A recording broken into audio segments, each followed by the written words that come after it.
I think we can keep this under 4 minutes. 4 minutes? I don't know. I think we can keep it under maybe 37 minutes. All right. Let's try that. So we're just going to give a bit of an intro. We recorded a podcast with Professor Dusan Bjelic at the University of Southern Maine. We recorded it in the criminology department on campus. And the reason why we're doing this intro is because we want to first give you guys a connection of what the professor has to say and how it connects with Exist Anew. And also to kind of avoid the awkwardness that is meeting in a little tiny office when you're like a foot away from someone, and then the awkwardness of trying to talk about who they are and what they do. It's really, we found it's probably going to be a lot more, efficient to talk about it this way, separate from where we were that actual day. Right. Things just happen better when you don't have to put on a little show ahead of time and do this little introduction in front of the person. Right. It's best to just get the conversation going. So, and it was a really good conversation, by the way. It was.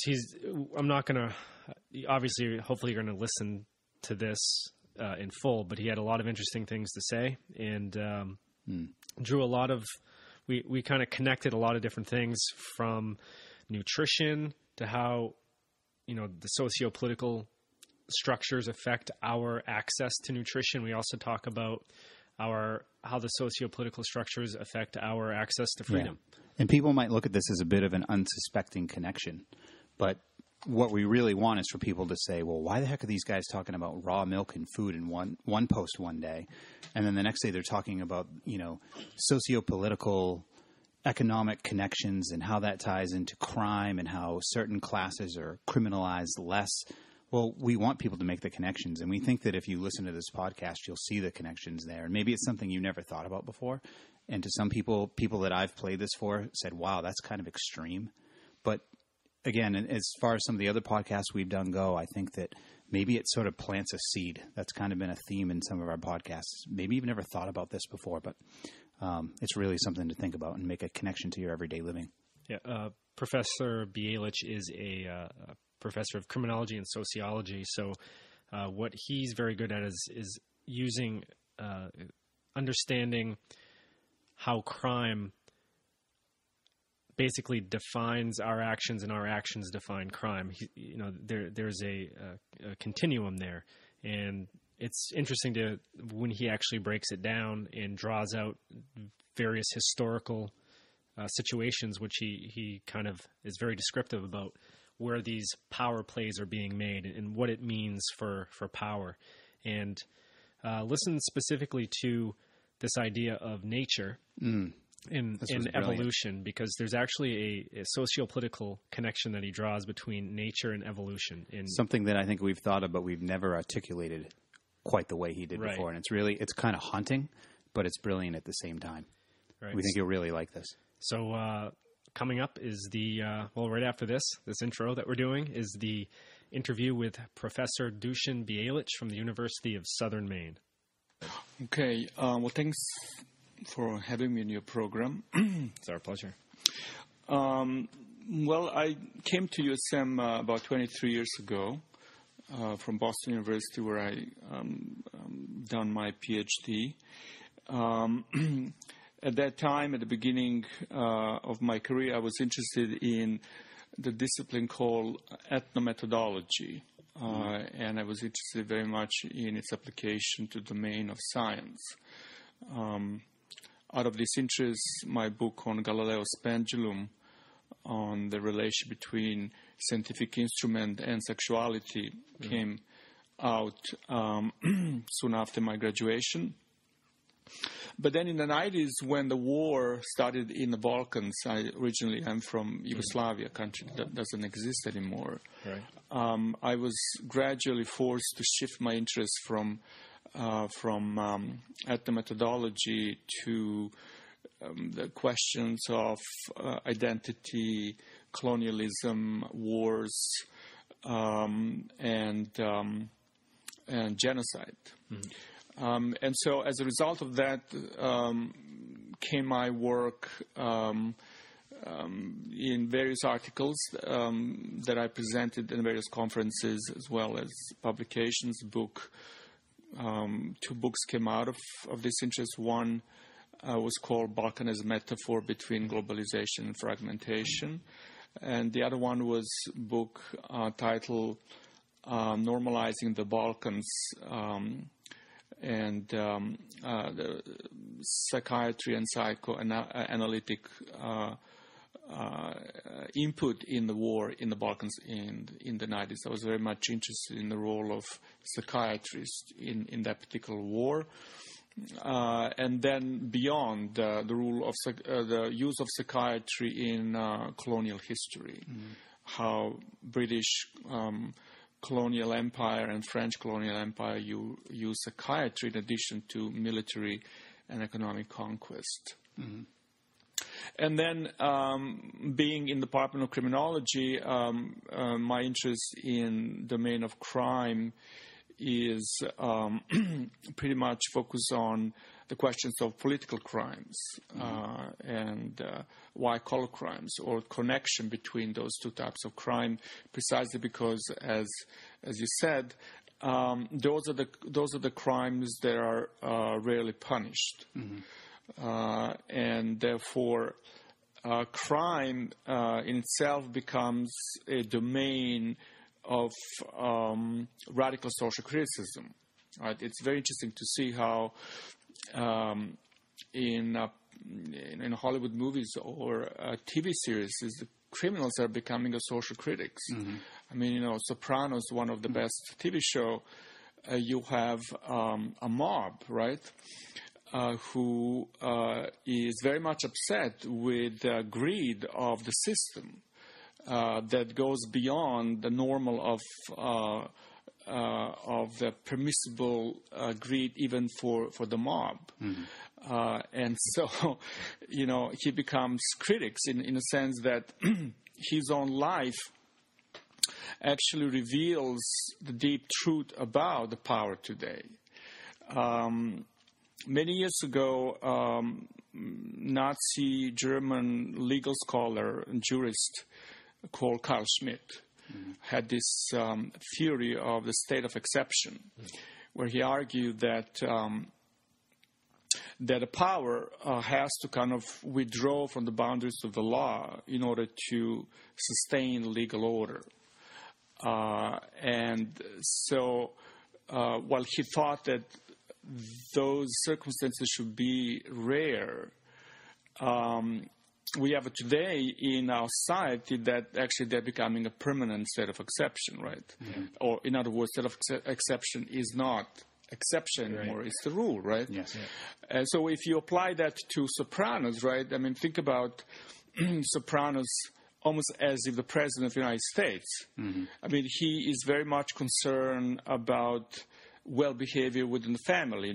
He is upset if his son swears at the dinner table, makes sure that daughter goes to school, and right, that family is being preserved. But when the night comes, right, he goes, with a baseball bat, kills people, blow-ups, pizza joints, collects insurance. In the morning, he goes to a therapy, normalizes the state of exception, and then goes back to his family, right? Yes. Well, I mean, how is the President of the United States different than Soprano, Tony Soprano, right? Yeah. I mean, he goes to Cindy Hook School and talks about how terrible it is for kids to use guns, right? But then just days before that, we have a data that his drone politics have killed over 250 kids alone, right? Or just a few days ago, when people were whining and crying about government shutdown, right? All of a sudden, government is our good friend, and people are starving, right? As if they were not starving when government was working, right? Sure.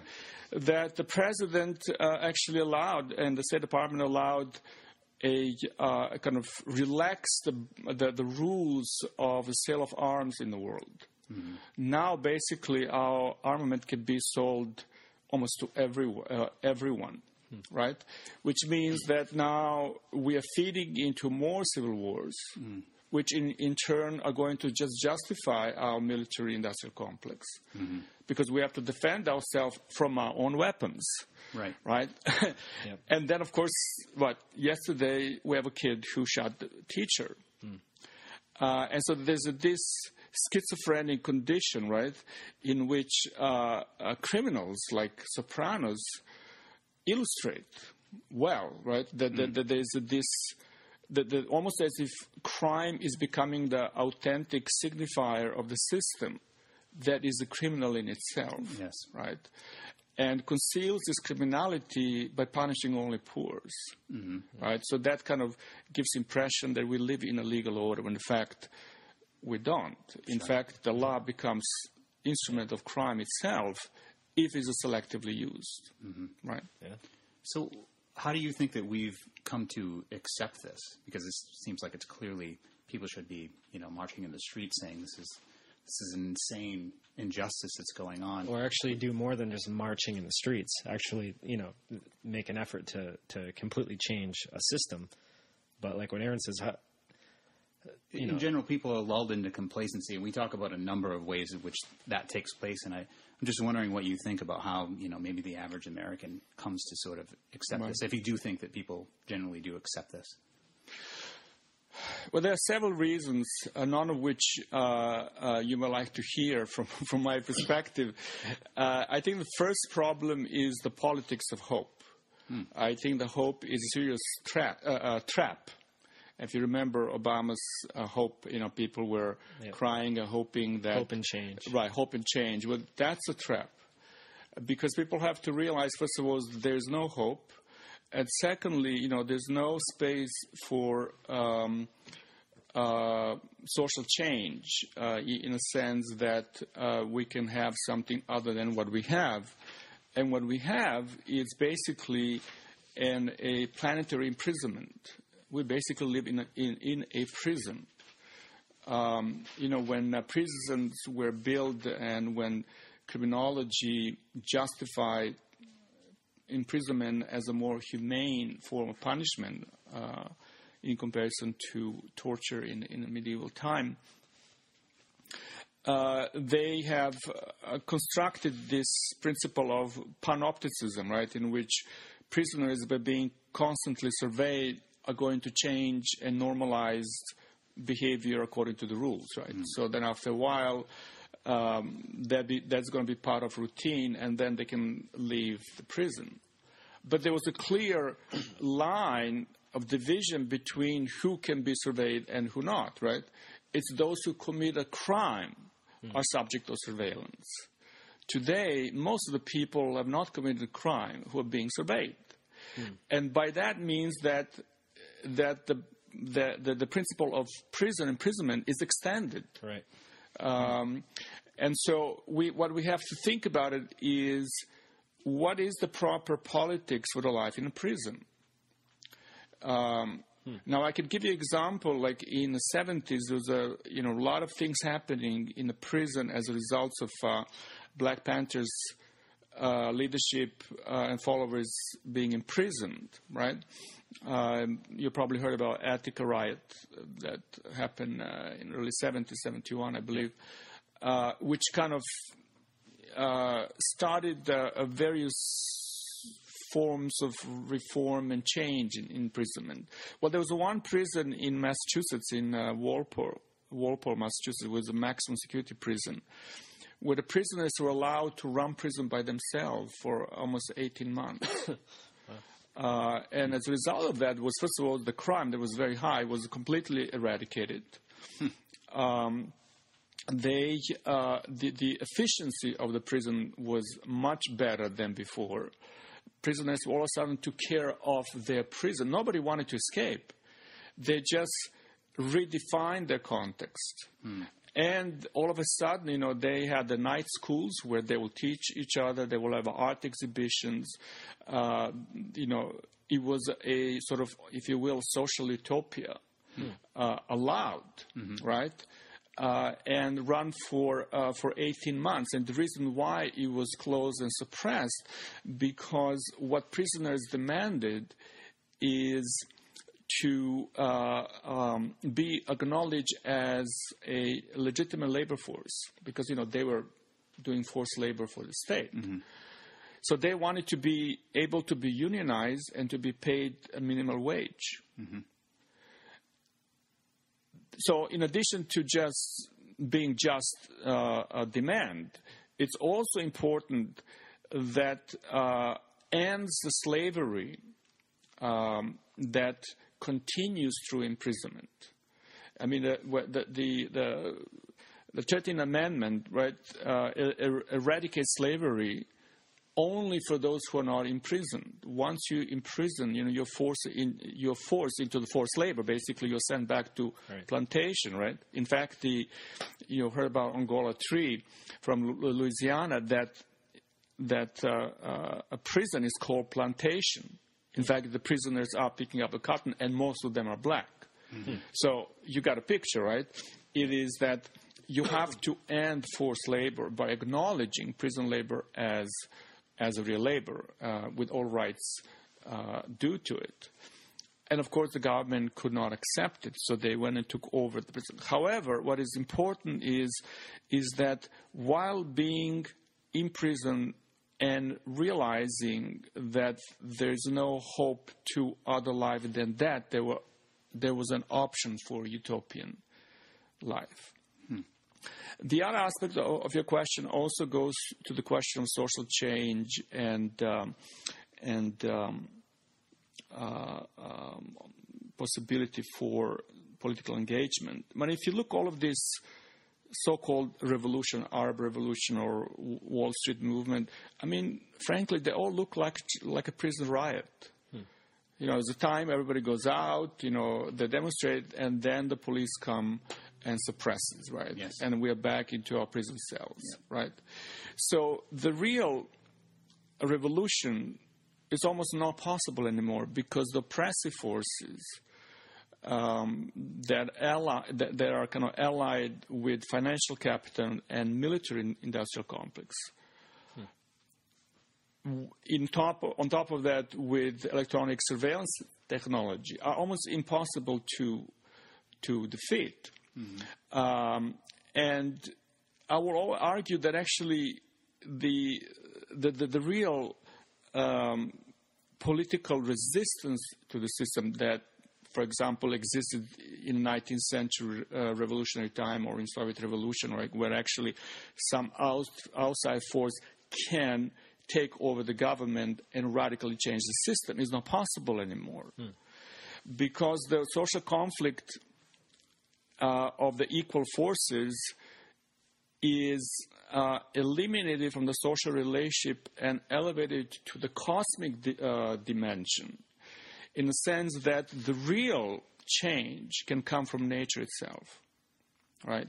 In fact, I argue in elsewhere that the real job of the political left is done today by nature, right? It's the nature that does the work. In other words, we failed. We cannot do it anymore, but nature does. And in that sense, you have a conflict between hurricanes, earthquakes, global warming, and the industrial military complex. That is the real conflict. And their change can happen outside of our social relationship. And so, and from reading this lecture that you provided to us, you brought up the creation of FEMA, the Federal Emergency Management Agency. Yes. So is FEMA's job essentially to try to control that natural left, that suppression of nature, to make sure that if something does happen, the control continues on? Right. Because if the system breaks down in certain locations, that they don't want that to continue, so FEMA goes in and reestablishes. Well, it's I'm glad you're bringing this up because it has many different levels. Yeah. That actually the origin of FEMA goes back to the Nazi concentration camps. Yeah. As soon as Hitler came to power, the Nazis built the first camp outside of Munich, which then later became Mauthausen, which is a famous concentration camp, built not for the Jews, but built for the political opponents. Right.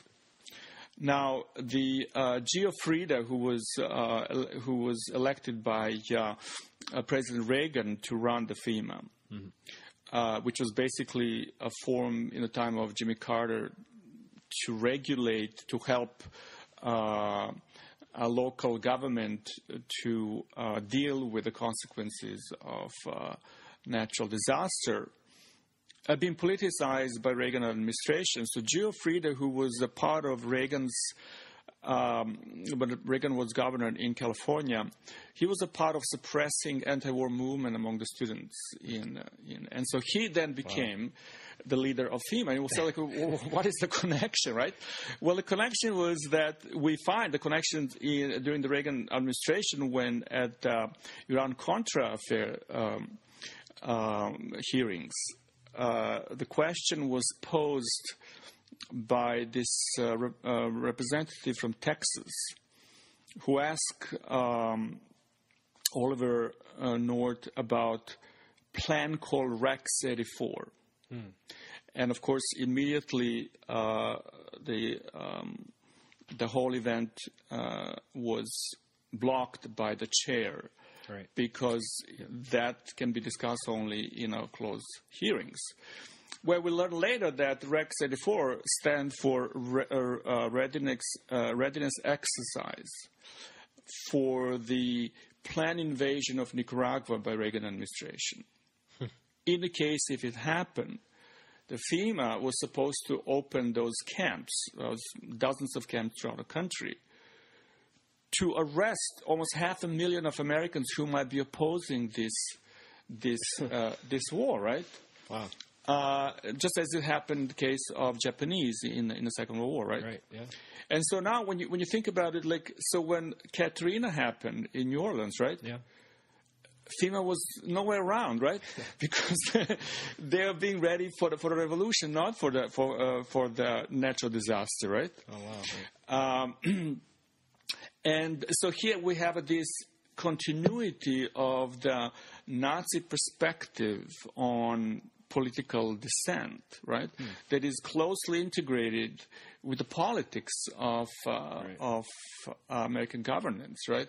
On the one hand, we have a constitution that's supposed to tolerate political dissent, but in reality, you have all this institutional preparation for the possible dissent that is going to lead to criminalization.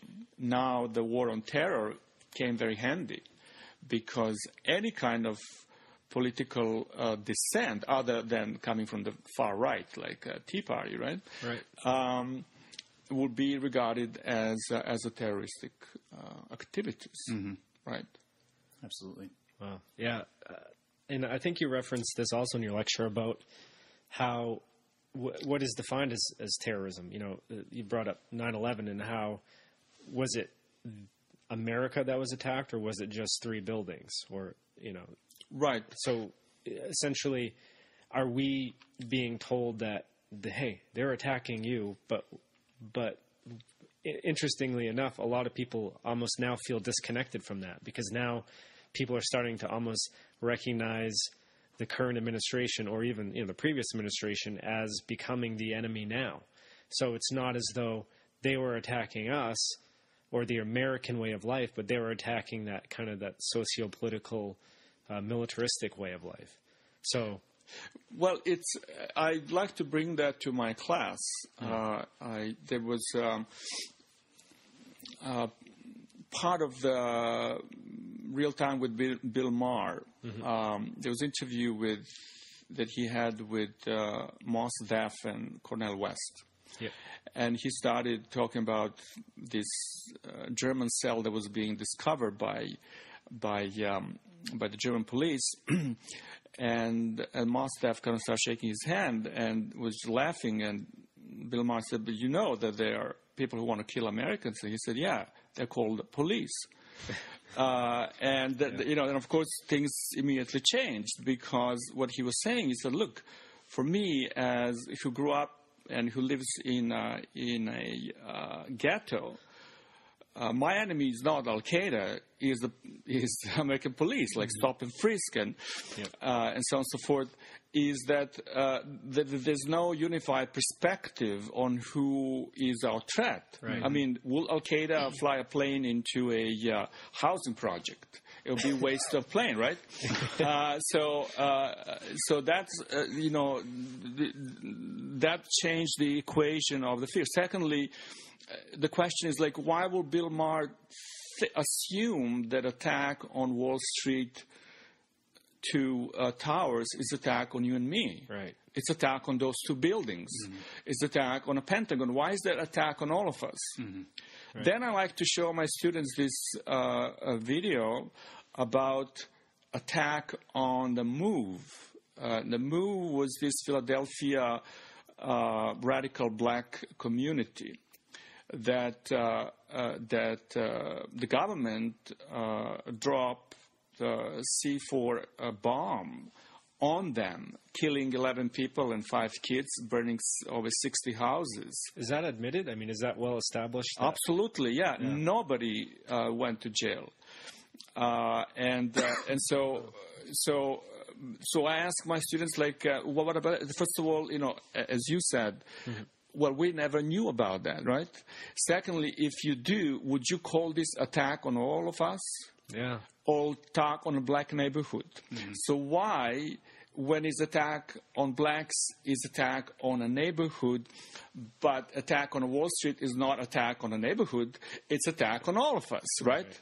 So is that because Wall Street represents all of us? Well, let's see what Wall Street was doing on that day, right?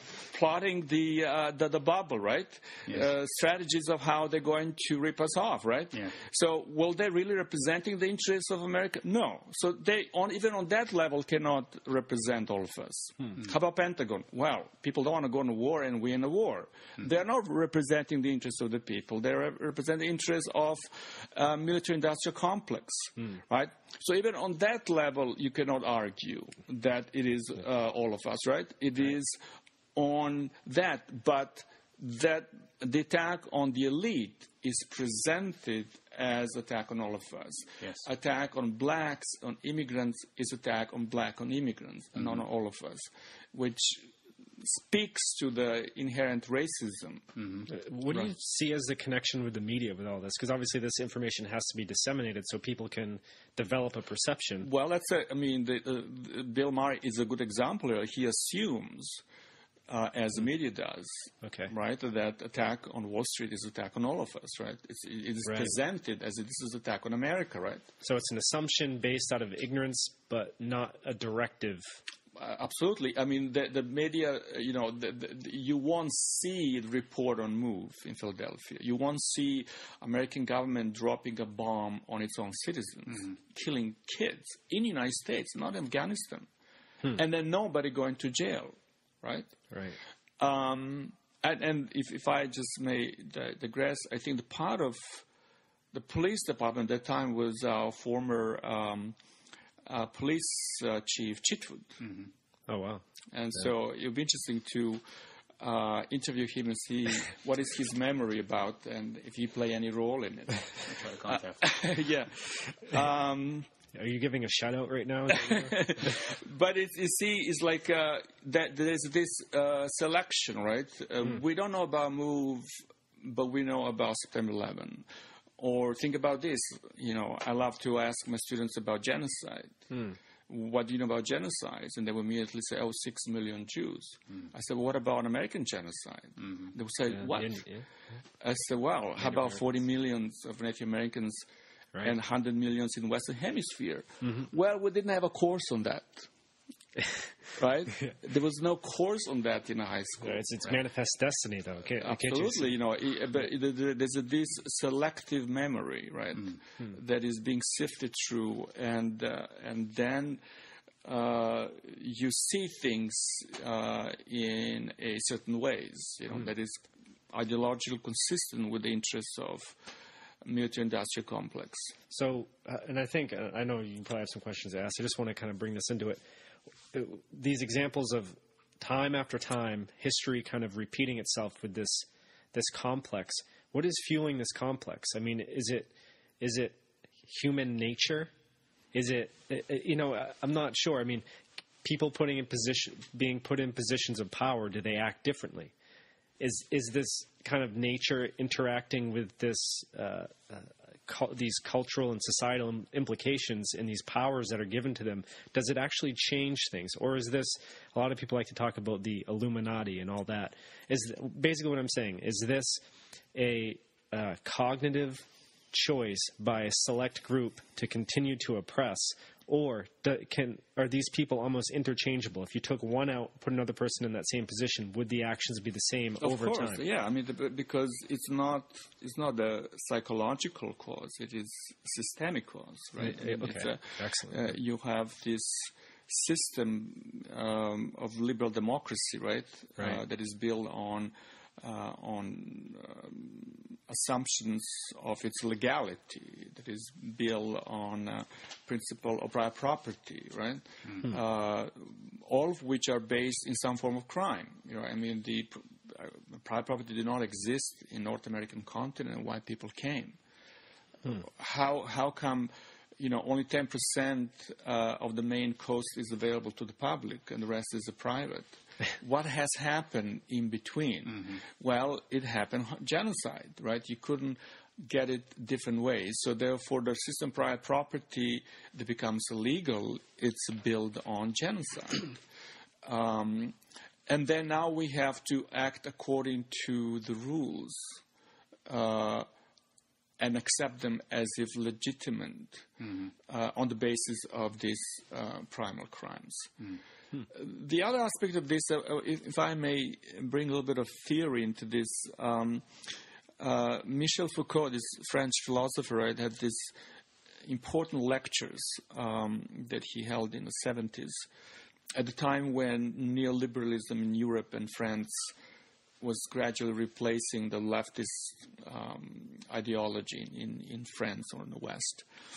And when after the French student movement and French intellectuals are kind of moving more towards liberal thinking than the left thinking, because they were very much disappointed by French Communistic Party's behavior during the student movements, didn't come into their support.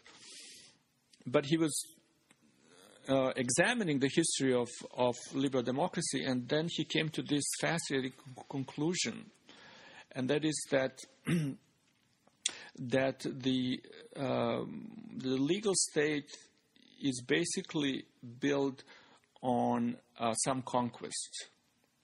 Like every state is built on some domination and some conquest. So on some war. But the war doesn't stop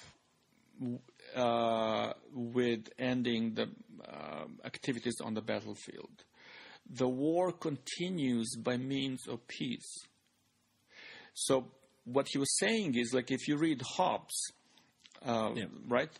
The Hobbes gave us this false analysis that, we had to have a social contract and a legal state because we were in a war of everybody against everybody. Well, actually, there was no war of everybody against everybody. It was only an appearance of, where the sides will threaten each other, like United States and North Korea, right?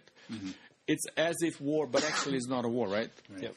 So the state was, but at that time, see, war was a public property. Anybody can wage a war, which did not necessarily amount to war.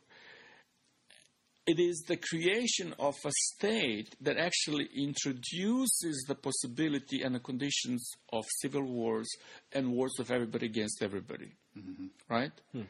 And that is a very important reversal, right? Because if you think about it, like, we went to Iraq to establish liberal democracy. And as we did, civil war started, right? So you see how civil war begins after the state is formed. After the legal order is established, the crime of the mass proportion comes into play. And so in the United States, I mean, we are in a war on all fronts: war on drugs, war on obesity, war on terror, war on immigrants, war on literacy, right? I mean, we are in a constant war, right? Yeah. So it is a war, right? And so the problem is that war is being privatized by the government and is also being militarized. Because for Foucault, war is something that is much larger than a military war. It's a war of political struggle, resisting the status quo, creating a disbalance, and the stability of the power is the worst enemy of those who are not in the power, right? And so in that sense, we have to understand that peace today is a condition of permanent war relationship. And therefore, when we think about the ways in which we can organize political life is to actually argue for returning a war to the people, democratizing war, because war is basically privatized by the state in the way that collective intelligence is privatized by Microsoft and Apple and so on and so forth, right? Mm-hmm. Now it's a corporate property, yes, right? When in fact it is a property of humankind, right? I heard somewhere on the radio some philosopher was saying, how Steve Jobs was like a real philosopher. And I just couldn't disagree more. I mean, he was just the opposite, right? He just applied this awful system of privatization of the, humanity, collective intelligence into corporate brand. As I use my iPhone to look at some notes, I'm not over here texting. I couldn't find it on here. Yeah. But Aaron, if you have a question. I mean, there's a couple things I wanted to get into, but in the lecture we reviewed that you did recently, you talk about how financial military capitalism attacks evolution. We talk a lot about evolution. I was wondering if you could just elaborate on that a bit. Well, there was one French historian who kind of summarized, or I think, gave the essence of Nazism by saying that Nazism was an attack on evolution. And by that, they thought that evolution strayed by creating Jews and Roma people. Mm-hmm. And therefore, they just have to kind of correct the evolution, right? Mm-hmm. And as terrible as it was, right, for all sorts of reasons, today, global capitalism is attacking revolution on all fronts. Not only that, because as I, besides this awful ideology of extermination, Nazis were very much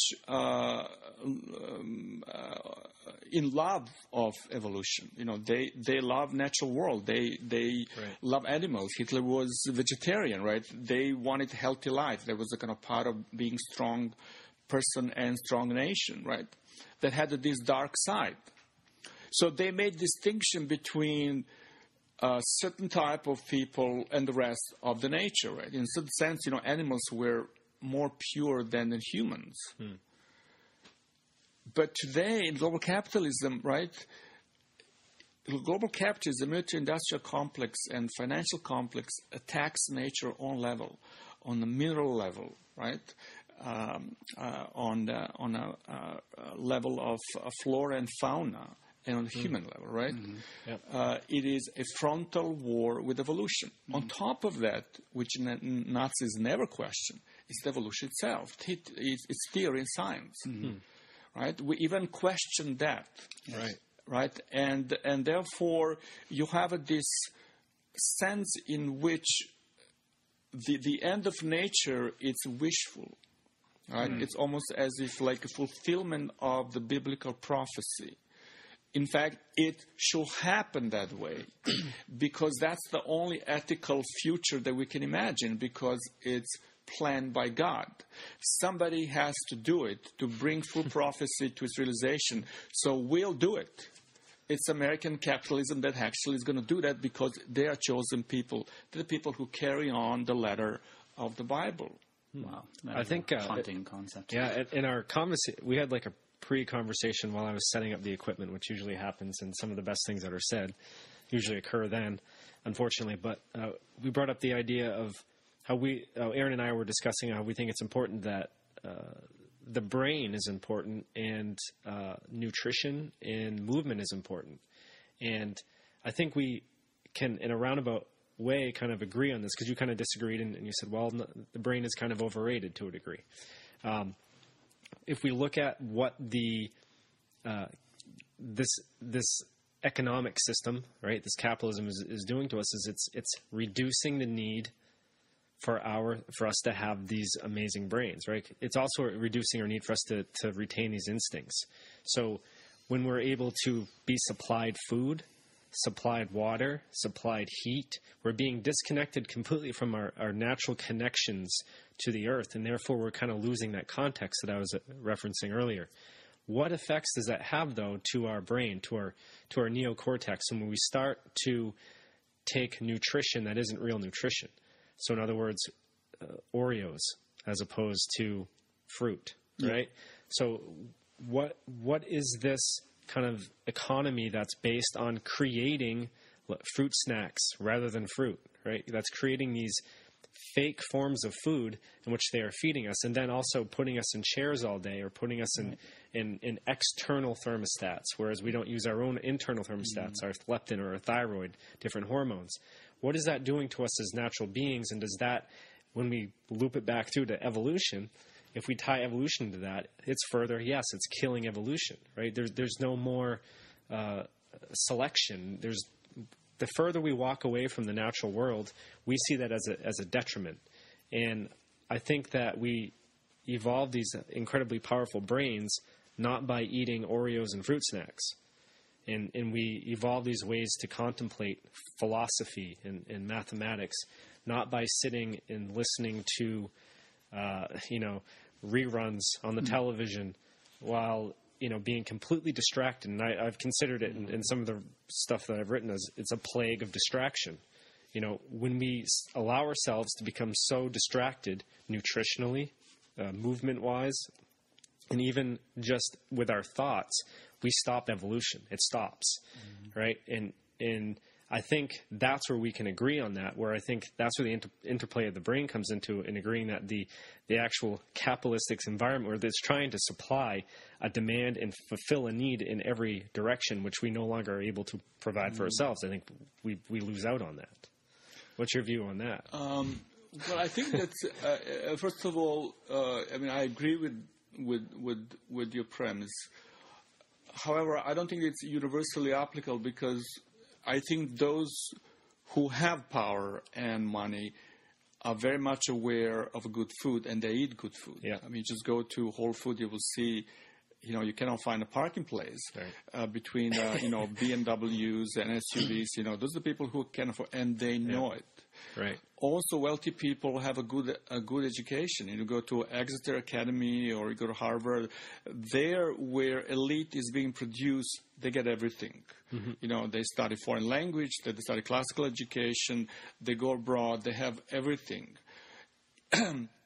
You are talking about, you're registering social hierarchies, right? Right. Which is that the bad food is designated to those who are on the bottom of the of the pyramid, right? Absolutely. Yeah. And so it is almost like putting them in a food prison. It's you might say, like, eating this kind of food that you mentioned is like being in solitary confinement. There's actually a food pyramid which has what I would consider the worst foods at the bottom, interestingly enough. There we go, right? Yeah. And they are also, so in other words, those who are on the bottom are not only more punished by law, they're also punished in many different ways, including food, right? They are fed bad food because they deserve it from their standpoint, because they're on the bottom of the of the pyramid. Now, is this end of evolution? No, I think this is just. Think about evolution as a stream of water, right? Mm-hmm. That can be channeled left and right, right? Right. This is kind of making this, direction in which one part continues upward and that one is going downward, right? So I will say that the food politics is connected with overall power economic politics of degrading and imprisoning poors in many different ways. Right. And so in that sense, what we eat is a political thing. Absolutely. Right? Yeah. And should be politicized. It should not be left to the domain just of medicine. Right. But should be brought to the level of the politics and a right to healthy food. In other words, food should not be a choice. The healthy food is a right to have access to, because that's the access to life that we have. But the paradox in capitalism, right, is that it's like a pro-life politics. They're pro-life for the fetus, but as soon as fetus is born, then live free or die, right? So we are pro-life, but you have to burn your body on the junk food, right? As if it's your choice, but it's not, right? It is a political struggle, and therefore we must have a right to have access to life, which is access to clear water, to clean air, to healthy food. And it's not just a matter of privilege. Right. It must be a matter of right and political struggle. Yeah, it's interesting because as we were talking earlier before the podcast started, we have a friend who's been teaching us a lot about wild foods, primitive skills, and as we're sitting here talking, I think that one of the reasons I became interested in it was not because of some inherent interest in the actual food, although that has developed, but it's almost, I think some people see it, and I do to some degree, as leverage against this imprisonment that we're kind of talking about. And what's interesting, tying it into this conversation, is you see increasing amounts of farmland. So the more land is farmed out, that means that's more land that we can't ever again walk into the woods and procure food. Free food on our own. So, I've learned that here in Maine, there's food everywhere. There's medicinal plants. There's food that wild animals that Native Americans and people that came here before us, they ate and they maintained their livelihood through that food. Therefore, in my opinion, becoming inherently less, oppressible. When you can go out and still procure your own food and shelter, it's a lot harder for someone else to impose their terms on you. So food becomes a physical domain of the capitalist environment because it's saying this land produces food. Why do you have a problem with that? Right. We're giving you food. The problem is what they're giving us for food isn't our choice, like you said. Yeah. And with what Aaron's bringing is saying that wild foraging, having access to land, just wild land itself, removes you from that. Like you said, removes you from that oppression, increasing your freedom, yet it's becoming increasingly harder to actually get access because as land is tied up in, it's whatever, farming specifically, We've developed this belief, and I think it's connected to this, that farming is sort of the end-all, be-all. And farming, if you go back to the origins of agriculture, we think anyway, is how we sort of originally kind of got into this mess of being able, being dependent upon others. Of course, the food is not just a thing out there that we pick up in a store. The food presupposes all kinds of forms of life, right? Producing a fast food presupposes, high-tech agriculture and advertising and chain foods and so on, so from billboards, all these things. What you're talking about an agricultural community. Now, it's interesting that the Jefferson's vision of the United States was exactly this, agricultural society. And in which people live freely in relationship to this agricultural, if you will, primitive ways of life, right? So in other words, there won't be much distinction between the Native Americans and Europeans living here. In fact, they might learn from each other and so on and so forth. But the political dimension of this, right, is this the notion that in free society the government plays a very limited role, right? And I just recently read, there was a legal scholar, who actually revealed some very interesting information, and that is that police departments are actually not constitutional agencies. The idea of this form of life, this form of agriculture and food, does not presuppose the existence of police departments. Right. They are the officers, who are there to be called by the citizens if they need. They were jails, but the jails were used only to imprison people until they come to trial. After which, they were not arrested; they were sent back to community. Mm-hmm. I mean, here in our youth center in South Portland, that was built. It was formed in 1848. It was a farm for the youth criminals. They were sent to the farm, and there were no fence. They're sent there to work on farm, right? They can go to town and back. I mean, there were no jails. America was imagined to be that kind of country with small government, with the people regulate their own lives, with no police departments. They're now run like a military, right? And who engage in agricultural activities. And of course, you can see how the change of food and the change of production of food, right, illustrates this overall political change that we are presently in. So you might say that bad food and militarized police are connected. They're not distant relatives. They are connected because they're opposite. I mean, or they are synonymous, so to say. And therefore, we have to think in the ways in which Foucault was saying. It's like, look, we are occupied country, right? Yep. Not only by police, but also with agricultural complexes, right? In which, few families own all our land, in which most of the food, the more agricultural land is used to produce food for animals that only small minority can afford to eat, right? So there's a problem with the food on that level, right? In which all this farmland is really not used to feed people; it's used to feed wealthy people, right? Yeah. And that brings the question, how to democratize distribution of food. And can we democratize that without changing our attitude towards quality of food? You see, the quality of food and the democracy of the distribution are closely related, just as junk food and the police. And it's not coincidence why police love to eat junk food, right?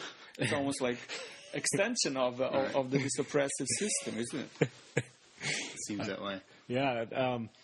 So I think as we approach an hour here, I think we kind of always we have this thought in where we look at the numbers. The population is growing, and it's growing rapidly. And I guess the question always comes around: is there a system that can work? Sorry. That's fine. Is there a system that can work with 7 billion people? Is there a way for people to live unoppressed, healthy lives with this number of people? And I know there's obviously a multitude of philosophical answers to that, but feel free to give your outlook on is that even possible, and two, what might that look like? Well, I'm always surprised, how social scientists get these questions that will entitle them to Nobel Prize if they know the answer. But we don't have a Nobel Prize for them, so that means we can make one. Yeah, but we can just bullshit and not be responsible. It is a scary proposition, I have to say, but I don't know solution. I don't have a solution, and I don't know if it's possible to have decent life with 7 billion people. I know that this argument is contested, and it's usually used by people who are, I would say, conservative and racist because they are afraid of human procreation. But what we know, sociologically speaking, is that numbers of people or extended family are connected. They're results of some type of insecurities. Mm-hmm. People have so many kids because the statistics of people dying is very high, right? Yep. Nobody has extended family in the United States. In fact, the family almost doesn't exist anymore, right? Right. Yep. People discover single life and it's becoming more and more attractive, right? While somewhere in this area where we're constantly dropping bombs, people are procreating like rabbits. So maybe problem is in bombing them rather than them procreating, right? Mm. So I think that your question is something that comes at the end of the argument rather than should start right. The argument, which would be what kind of system is put in a place that will produce 7 billion people on this planet, right? Yeah. And then that. The next step will be what should we do to prevent this system to right. go in that direction, right? Which then brings us back to all of these issues that we have discussed, right? Mm-hmm. And I do agree with this notion that devil is in the detail, right? It is there's a connection between the police state, question of food, question of prison, industrial complex. All of these things are connected. And what we have to do is to develop critical thinking to see those connections. Right. Certainly. Yeah. I guess, did you have any other questions? I'd just like to end. There's a part of your lecture was there was a quote in there that kind of caught my eye. And I guess it's kind of another, I don't want to say it's a gotcha question, but it's another question that is interesting. But you wrote, let me suggest that the collapse of the law-crime binary, if ever one was in practice, has been an effect of a structural tremor caused by the forces of financial military complex breaking bad as we speak. The task of academics, if I may suggest, is to catch up with this modus operandi and start thinking what not to do after the collapse of the liberal state. Right. First of all, this we live in the time of illusion of legality, as if like we live in a legal state. Well, that's not true, because if you just see the distribution of punishment, right, you will see how all punishment, like, in the same week we have the challenge to the stop and frisk policies in Bronx, and this Hong Kong Shanghai British bank was found guilty doing money laundering for Mexican cartel, right? None of which goes to jail, and the government got $1.5 billion. But then you might say, well, nobody goes to jail. Then the government basically saying, we just want our cut. Continue doing this job, right? But we'll go after these poor people who are accused of dealing drugs, right? So that's the first thing, is that the liberal state is lost its legitimacy, right? Okay.